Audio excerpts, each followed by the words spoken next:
What makes a great ice fishing sonar? What are the features and benefits that will help you catch more fish? After using 15 plus units since the inception of sonar, ranging from flashers to LCD, here's what I found and like about this one. Oh, I got you. Hi, I'm John White.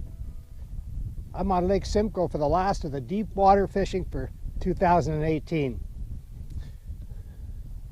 Today, whitefish is the game. We'll just let this guy go in the hole. And there he goes. You know, I've tested a lot of new products this year. My new clam floater suit, which saved me when I went through earlier this year. Also, I'm testing this unit the people at Garmin gave me, and it is their new ice unit. It's a CV65, and it's their Echomap CV65. It's a combination unit, map, sonar, GPS, of course. It has all kinds of features, and it's feature loaded. So I've tested it for the whole season. They asked me to beat it up, and I did. I'll show you what I found. The first thing I noticed about the product was the intuitive nature of the menu system. It was simple, direct, and easy to use. There was no series of drop-down menus leading to drop-down menus. The home page menu simply offers the features most used.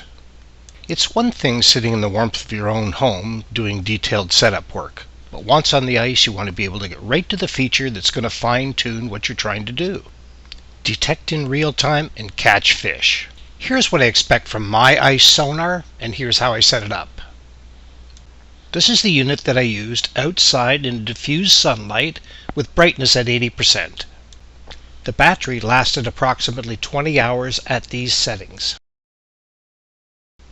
I have the A scope turned on, sensitivity at about 70%, and the range at about 20 feet. I'm using chirp, and I have a beam width to start with at 24 degrees, and the scroll speed on UltraScroll. These are the settings that give me absolute real time and perfect separation from both bottom and fish. The combination of chirp, fast scroll speed, and the A scope will give me a vertical flasher that will post to display faster than a traditional rotary flasher. To turn your A scope on, or Amplitude scope, while in your sonar, hit Menu, Sonar Setup, go to Appearances, scroll down to A scope, and turn it off or on. Turn it on. Next, we'll set up the scroll speed.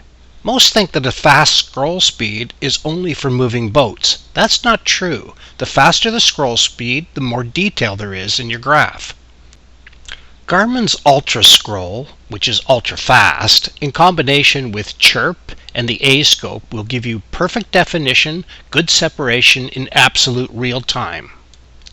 On the dirty display on the top, I'm using a drop shot with a number 10 hook on the top, a little tiny spoon on the bottom, and you can clearly see there's two fish there. To set up the UltraScroll, from your sonar menu, go to Sonar Setup, go up to Scroll Speed, and just toggle to UltraScroll.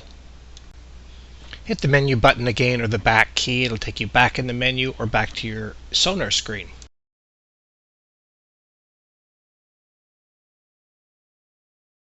Fishing in shallow water is one thing. A lot of sonars can pick up a lot of small jigs and so on, although it might not give you the bottom separation. This is where UltraScroll and chirp really shine. This is a unique feature from Garmin. Other sonars will give you split screen, and many offer amplitude scopes on both sides. This gives me dual vertical flashers, A scope zoomed, regardless of which side of the screen is zoomed. This gives you an early warning sign on both sides of the split screen. The split screen can be found in the Appearances under Sonar Setup. If you already have the amplitude scope on, this is the default setting. Another important setting is beam width. If you fish a lot of structure, rocky bottom, ledges, shoals, you will notice that fish seem to come out of the bottom. This is very specific to ice fishing because you're not moving, the fish are. In your default color settings, yellow represents a hard bottom. Red would indicate that there's something obstructing the signal for the full width of the beam. In this case, I have a large rock right beside my jig. Using chirp, I can still see my bait, but I might be able to eliminate the red altogether. Reducing the beam width allows me to focus on an area and get rid of obstructions. It's particularly useful on slopes. Your sonar can only give you a perfect signal from the highest point of the total beam width. The ability to incrementally adjust the beam width will give you more focus and allow you to see fish earlier. This becomes particularly useful if you're using bottom baits.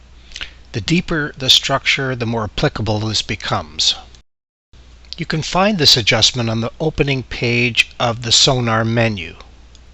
The results of the adjustment can be seen in real time.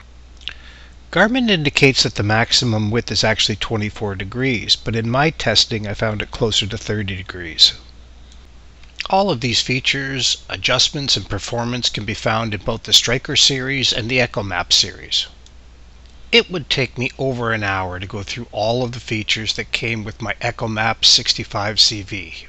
I limited this review to ice fishing products, although most features and performance would be applicable in open water as well. My overall impression of the performance and the features was excellent. I also had the opportunity to call technical support for a very unique problem having to do with recording my sonar. Here again, support was excellent. They solved the problem in the first call.